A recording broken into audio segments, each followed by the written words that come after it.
Sir, ಧರ್ಮಸ್ಥಳದ ವಿಚಾರದ ಮಾತು ಹಿಂದೂ ದೇವಾಲಯಗಳನ್ನು ಟಾರ್ಗೆಟ್ ಮಾಡಿ ಅಪಪ್ರಚಾರ ಮಾಡುವಂಥ ಕೆಲಸ ಆಗ್ತದೆ. ಈಗ ಸಾಕ್ಷಿಗಳೇ ಇಲ್ಲ. ಸರ್, ಸ್ಪಷ್ಟವಾಗಿ ಇವತ್ತಿನ ಸರ್ಕಾರ, ಕಾಂಗ್ರೆಸ್ ಸರ್ಕಾರ,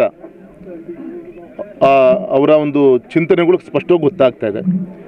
ನಮ್ಮ ಹಿಂದೂಗಳ ಒಂದು ಗೌರವಿಸುವಂಥ ಯಾವುದೇ ಆರಾಧನಾ ಸ್ಥಾನಗಳಿಗೆ ಈ ರೀತಿಯಂಥ ಒಂದು ಕುಹಕ ಬುದ್ಧಿಯಿಂದ ಯಾವುದೋ ಲೆಫ್ಟಿಸ್ಟ್ ಅವರ ಮಾತುಗಳನ್ನು ಕೇಳಿಕೊಂಡು ಕಳೆದ 15 ದಿನದಿಂದ ತನಿಖೆಯನ್ನು ಮಾಡ್ತಾ ಇದ್ದಾರೆ.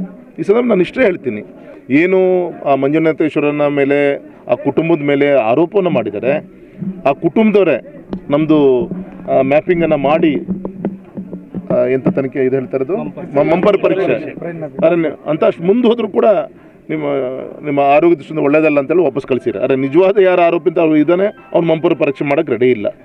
ಈ ಸಂದರ್ಭದಲ್ಲಿ ಈ ಸರ್ಕಾರದ ವೈಫಲ್ಯಗಳನ್ನು ಬೇರೆ ದಿಕ್ಕಲ್ಲಿ ತಿರುಗಿಸೋಕ್ಕೋಸ್ಕರ ಮತ್ತು ಇಡೀ ವಿಧಾನಸಭಾ ಅಧಿವೇಶನ ಜನರ ಬಗ್ಗೆ ಚರ್ಚೆ ಆಗಬೇಕಾಯಿತು. ಇಂಥ ಸಂದರ್ಭದಲ್ಲಿ ಚರ್ಚೆ ಮಾಡಲಿಕ್ಕೆ ಇವ್ರ ಯೋಗ್ಯತೆ ಏನು ಮಾಡಿದಂಥ ಯಾವುದೇ ಕೆಲಸ ಕಾರ್ಯಗಳು ಇಲ್ಲ. ಹಾಗಾಗಿ ಈ ಸಂದರ್ಭದಲ್ಲಿ ಜನರು ಡೈವರ್ಟ್ ಮಾಡಲಿಕ್ಕೋಸ್ಕರ ಈ ರೀತಿಯ ಕೆಲಸ ಮಾಡ್ತಿದ್ದಾರೆ. ಇಡೀ ರಾಜ್ಯಾದ್ಯಂತ ಆಕ್ರೋಶ ಶುರುವಾಗಿದೆ. ನಮ್ಮ BJP ಅಧ್ಯಕ್ಷರಂಥ ವಿಜೇಂದ್ರ ಅವರ ನೇತೃತ್ವದಲ್ಲಿ ನಮ್ಮ ಸಂಘಟನೆ ಎಲ್ಲ ಶಾಸಕರು ನಾಡಿ ಧರ್ಮಸ್ಥಳಕ್ಕೆ ಭೇಟಿಯನ್ನು ಕೊಟ್ಟು ನಾವು ಇಡೀ ನಾವೆಲ್ಲರೂ ಕೂಡ ಸಮಾಜ ನಿಮ್ಮ ಜೊತೆ ಇದೆ, ನೀವು ಮಾಡಿದಂಥ ಪುಣ್ಯದ ಕೆಲಸ ಇದೆ.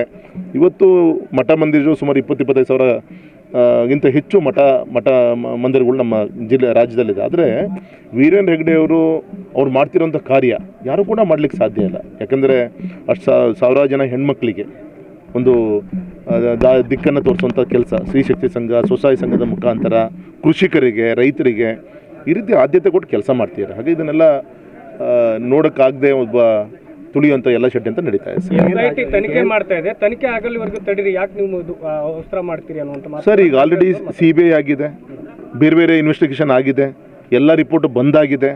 ಬಂದಾದ್ಮೇಲೆ ಯಾವನೋ ಕೊಟ್ಟ ಅಂತೇಳಿ ಮತ್ತು ಅದನ್ನು ಕೂಡ ಈ ರೀತಿ ಚಿಂತನೆ ಮಾಡ್ತಾ ಇದ್ದಾರೆ. ಮತ್ತು ಮಕ್ಕಳಾಟ ಆಡ್ತಿದ್ದಾರೆ ಅವರು.